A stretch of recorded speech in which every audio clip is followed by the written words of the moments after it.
Hey, welcome back to Spellbound. I'm BEEJ, and this is a wrap-up of some of the more dark and moody books that I picked up towards the tail end of fall. So let's dive right in.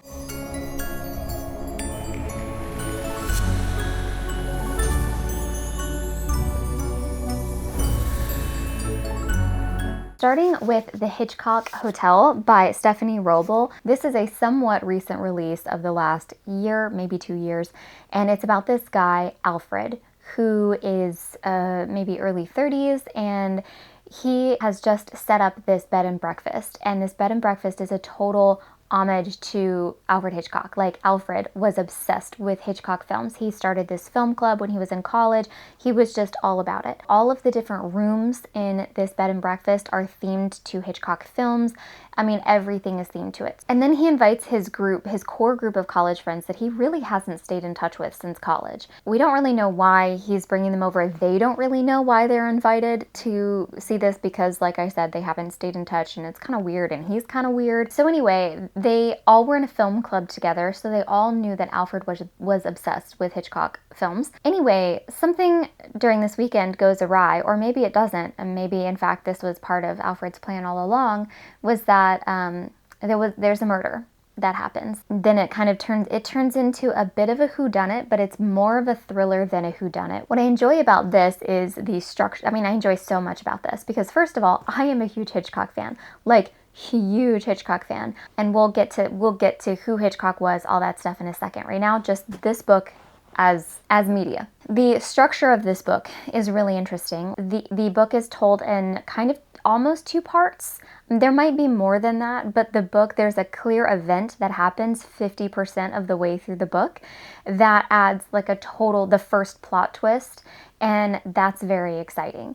So already this is not structured like a classic whodunit, even though much of the book you are trying to figure out why this person was killed and who there did it. Secondly, the Hitchcock Easter eggs in this book. Like, this is not only is this just a fun thriller mystery for people who enjoy thriller mysteries, but this is for the Hitchcock fan. This author did her research, or she also just loves Hitchcock. It's really well done as an homage and as a tribute goes. Now, like almost any artist, there is the context of the artist in addition to the art, right? The discourse of separating the art from the artist, and in 2025, going into 2026, this is such a topic for how we consume art and how we consume media.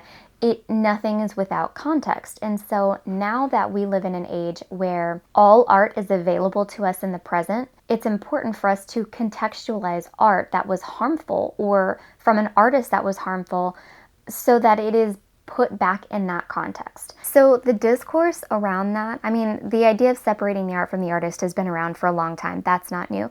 But the discourse of like recognizing the cognitive dissonance that we have to sort of intentionally place on ourselves in order to study and appreciate art both in and out of the context of the artist.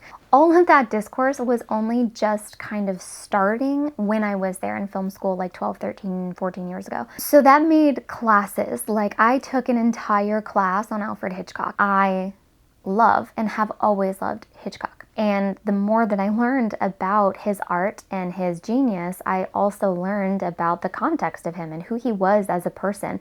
And you can't just completely separate it, because who he was as a person affected his art. You have to look at both. You have to look at the art and the context in which it was created. And I think that this book handled the subject of the human of Alfred Hitchcock brilliantly, because it is clear that the main character is supposed to be, he is the stand-in. His name's Alfred, for God's sake, and he's the one who's created this menagerie of puzzles and suspense for his friends. The characterization of Alfred and making Alfred an actual livable, breathable character that is not only like flawed and human, but also quite brilliant and also quite sinister. I kind of expected that if this book were to touch on who Hitchcock was as a person, which is not someone to root for, which is not someone to celebrate, I expected that if this book were to touch on that and touch on it, I certainly didn't expect it to go as hard or nuanced or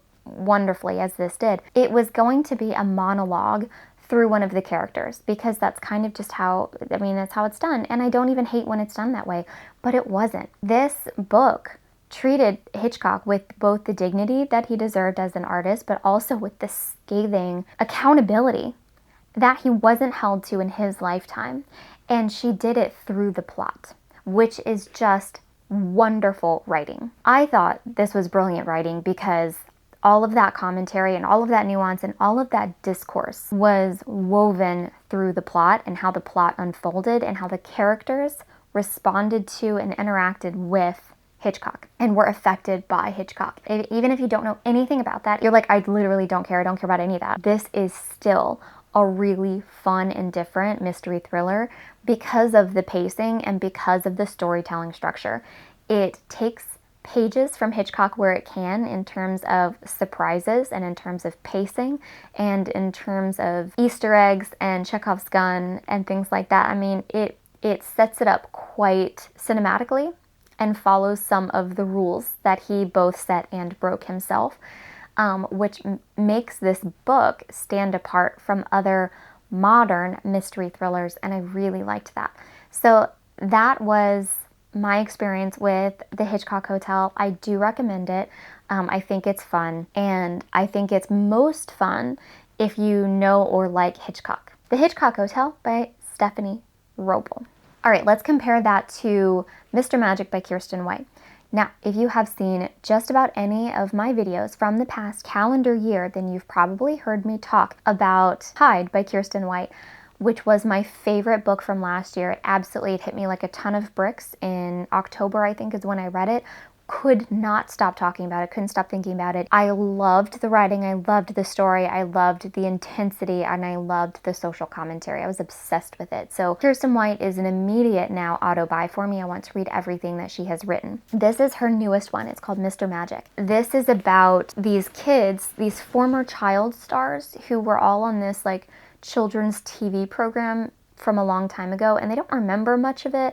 And they certainly don't remember how it ended. And it's kind of weird how it ended. And they all remember something a little slightly different. So they all get together again to form, like, for this podcast, to do like a quick reunion thing about it. And it's during this weekend reunion that they start to piece it together and piece what exactly happened together. My experience with this one is a little bit complicated because I fully expected it to be something different. And so it is truly my expectations of this book that has colored my experience of the book. And had I not had those specific expectations, I think I would have liked this a lot more. When I heard that this is about child stars and children's programming and something sinister, my mind fully went into Dan Schneider, Nickelodeon child stars, Disney child stars territory. And admittedly was quite disappointed that it wasn't that this book does have a boogeyman, and this book is saying something, and this book is an allegory. And I don't even dislike the allegory. It's just not what I thought it was. I'm sure that everyone that knows me will be quite surprised that I would have preferred that than to what this book was, which was specifically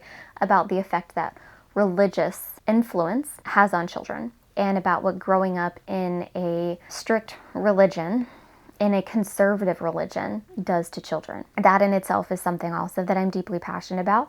I also grew up in an extremely conservative Christian environment. I was in a conservative Christian military household my entire life and childhood. So I am deeply passionate about the effects that has on a child and what that does to childhood. Kiersten White, like I said, she's not subtle, right? And so she's much less subtle in this book than she was even in Hyde. She also addresses in the end, like, yeah, I'm not gonna lie, this book specifically is about Mormonism, and this book specifically is about her experience growing up in Mormonism and identifying and then learning through her deconstruction years that Mormonism, like any other fundamentalist conservative religion, operates with cult rules and with cult behaviors.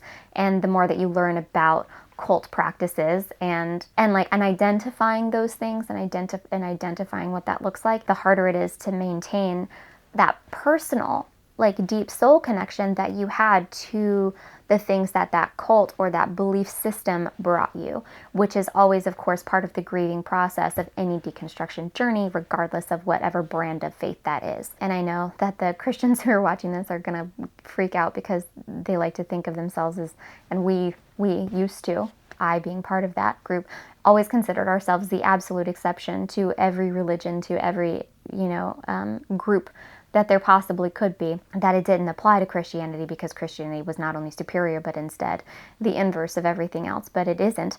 It operates by the same rules. And this book talks about those rules, and it talks about what goes into a cult and how specifically, again, good writing, she does that through plot and the way that that shows up as into adults who were groomed and grown up in this environment, and also reflecting back on childhoods, like how that affects the child's mind and the children's mind as a group. How it did that was, this book was a lot more dreamlike than Hyde was. The deeper that you went into really looking at what this TV show was that they were on and how it worked, the edges get a little fuzzy, and it does get a little, not quite magical realism, but close to it. And so it gets intentionally fuzzy. And I know that that's on purpose, and I understand the purpose that it serves, and I don't dislike it, but I didn't really love it as much as I wanted to, again, because I was still desperately holding on to what I wanted this book to be mad about. This was clearly a very personal topic for this author, and you can feel that through the book, and you can feel the pain that the author was in while writing it, I get it. I totally get it. This was a really good book. You should really know going in, I think, just like the last book in Hyde, she was straight up about what she was about to talk about. She was 1-2 punch in the dedication, 1-2 punch in the author's note. Like, in case you fucking missed it, here's what it was. I wish she'd been a little more forward in this book about what that was going to be. Because I think you're going into this thinking Dan Schneider, Nickelodeon, child stars of the 90s. Not quite. All that's to say, this is another really good heavy hitter from Kiersten White. It's very on the nose. Her social commentary will mollywop you up the head, and if you enjoy that, you're gonna love Kiersten White. Next, we have Horseman by Christina Henry. It's a Sleepy Hollow retelling by Christina Henry. I mean, she writes all different types of horror, but they're very intense feeling. They're not necessarily they are gory, admittedly. But to me, what is part of her brand of writing is the intensity of it, like the emotional intensity, not quite the intensity of the action on the page. It's very gripping emotionally. If you yourself are not, for whatever reason, enticed or hooked by that, in the gut claw that she'll get you in, emotionally in the very beginning, if you are unaffected by that, then chances are nothing is going to get you in, because that's in fact what's pulled along through the book. And so often, if it's a fairy tale retelling, if you are already disinterested in the original fairy tale, you're not going to get that claw in your gut from however she chooses to flip it. So I would go ahead and DNF. Truly, if you don't, by the first act, by the first 50 pages of any Christina Henry book, if you're not hooked, you're not going to be. Now, here's the thing. This is Sleepy Hollow. Everyone knows this story.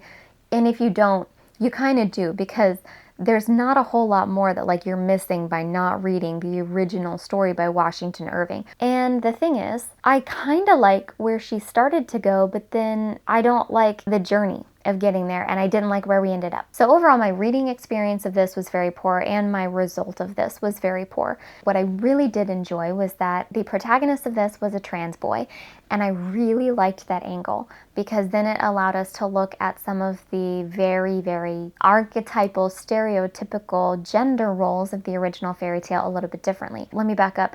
This story is not exactly a retelling, which again I think would have been a lot better. This story takes place almost 100 years later, but you don't really know how far in the future or how far in present day this takes place, because Sleepy Hollow in this story is kind of frozen in time because of some weird liminal magic that you're not really supposed to question. So the grandson of Brom Bones, his name is Ben Van Bruntz, and he and his friends really like to play Sleepy Hollow Boys, which is just them replaying the events of Sleepy Hollow. So that's kind of just what you've got. So it's not exactly retelling. It's just kind of about Ben, who one day while playing Sleepy Hollow Boys in the woods discovers another boy in town missing his head. And so that kind of keeps happening.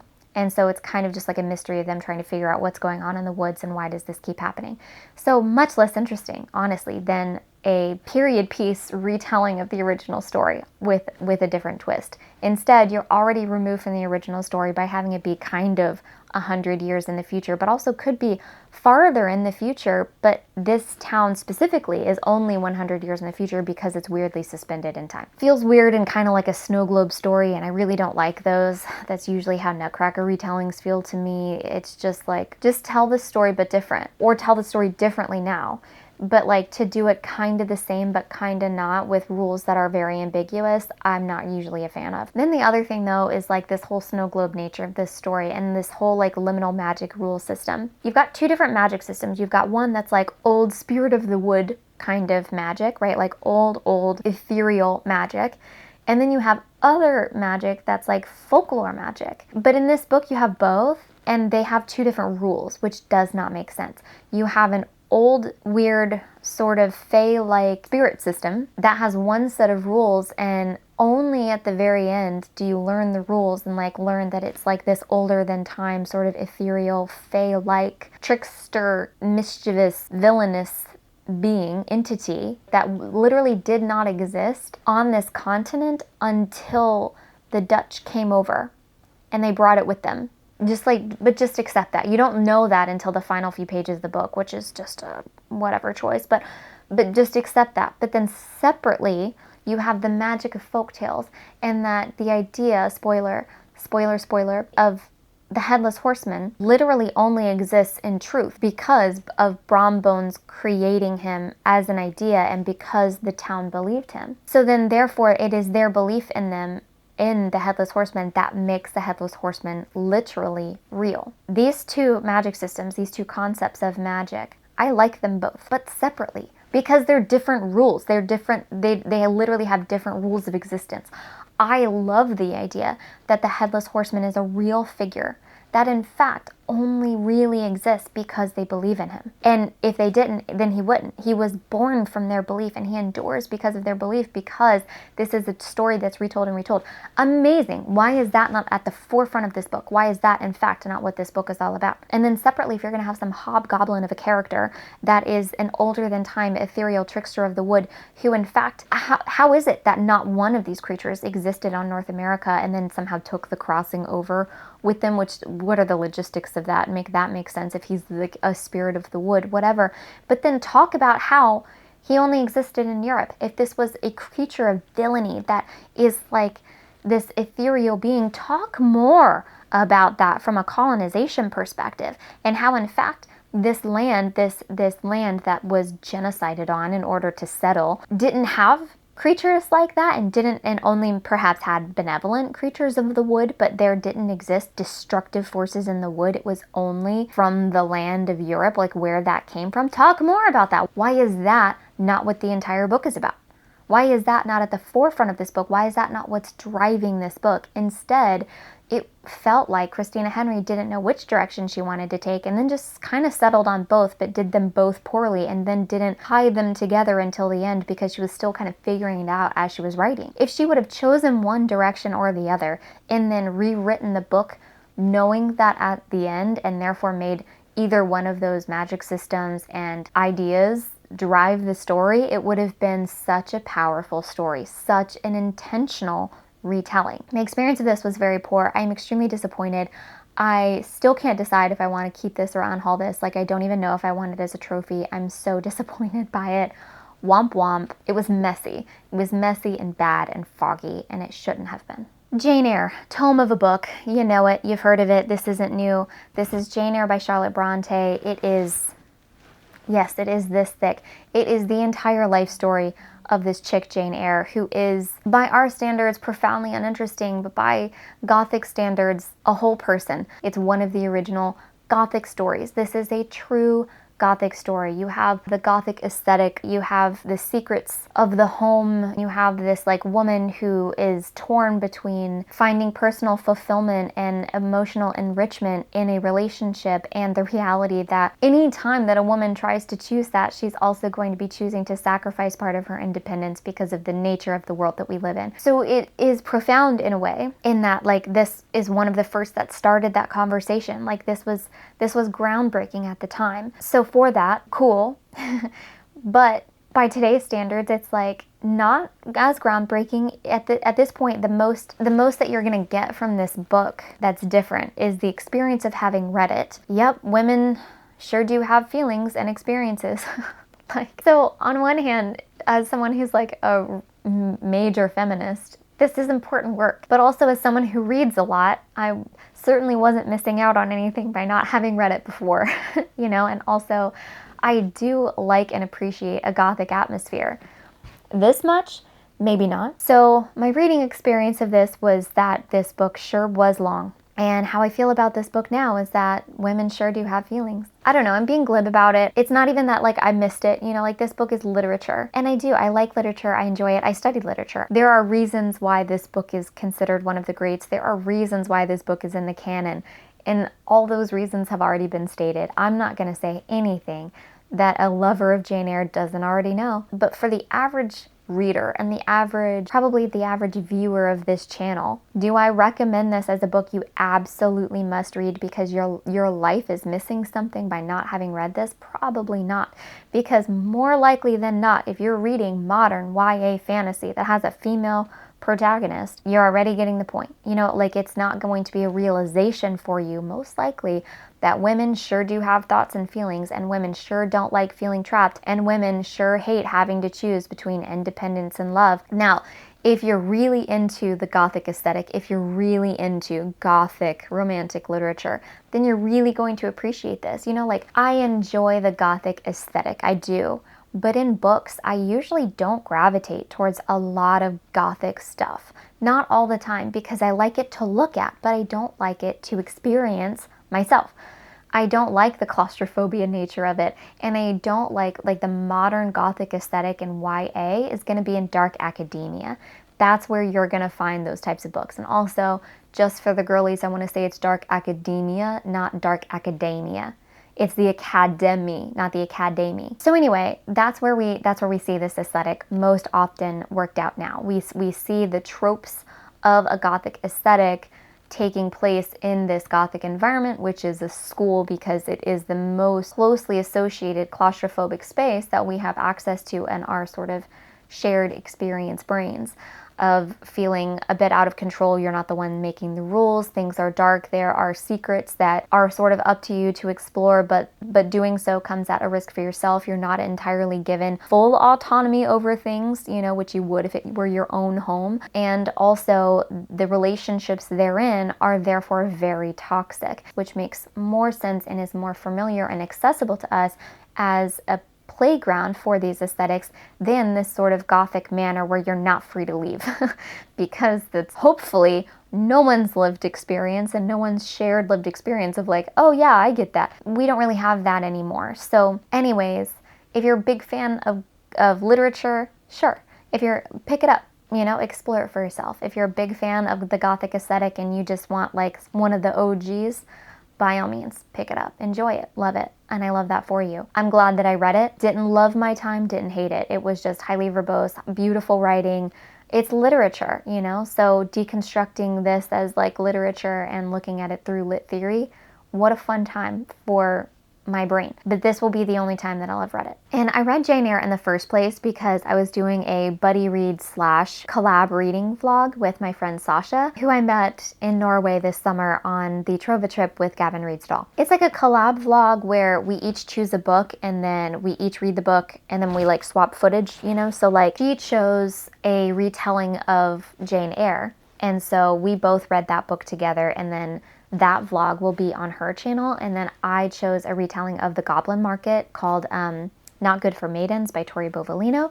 Have not read that one yet, but when we both read it, she'll send me her footage and then I'll put that video on my channel. So the book that she chose was Escaping Mr. Rochester by L.L. McKinney, and so we both read that book, and that is a YA retelling of Jane Eyre. It was a very, very condensed Jane Eyre. Like, it only looked at her experience in the home, which I've already forgotten what like the name of the estate is called. Anyway, it's literally just about that. And what I liked about this YA retelling is that it was Jane Eyre and Bertha, which you should probably know this by now. Like, this is just common knowledge at this point, even though it is a spoiler. In Jane Eyre, there's a woman that Rochester is just keeping locked away in the house, and her name is Bertha. And so this YA retelling gives voice to both of them. It is a dual POV, and there's two female protagonists, Bertha and Jane Eyre, and they are both women of color. So I loved that aspect. I loved that angle. Similar to plot goes, this was very plot heavy, not character driven. Very exciting. The author did a really good job of breaking the book up into 4 parts that each ended on like a little mini cliffhanger in a way that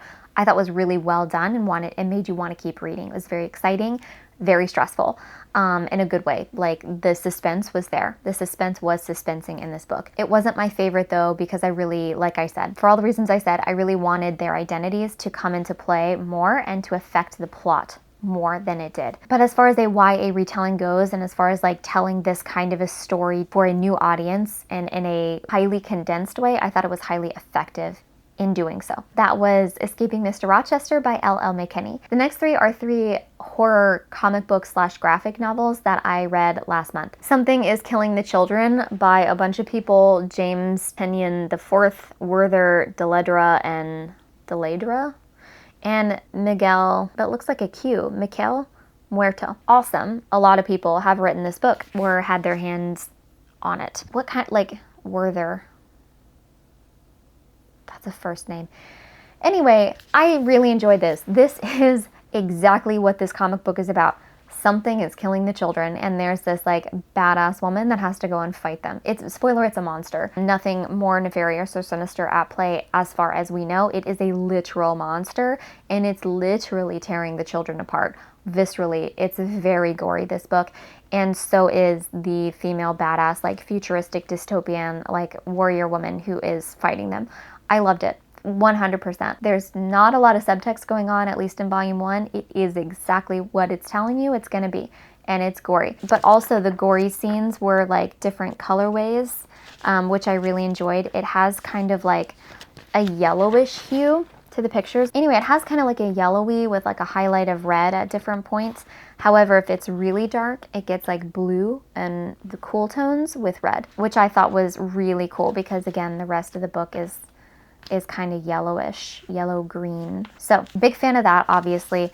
What I love about comic books and graphic novels is that the art style and the colors and the artistry is just as much part of the storytelling as the writing itself. Loved it. I think I gave it like 4 or 5 stars. I don't even remember, but it was good. Maybe 4.5, meet in the middle. I don't know. I liked it. The next is Locke Key, and this one sounded familiar, and that's because this is also a show on Netflix, and I really wanted to read this before watching the show. So there are like 7 volumes of this book, and in the volume it has like 30-something issues in each volume. So this is like a compilation. This is a compilation of multiple issues of the comic books. So it's still a comic book, or perhaps now it's a graphic novel. I don't know. I don't know what the rules are in terms of comic books v. graphic novels, but I loved this. I loved this so much. I love the story of this. This is gothic. This book is about a gothic home that this family has just inherited because their husband / father, the father of this family, has just been murdered, and like it's on page. We see the murder and we see how it affects like the kids and everything.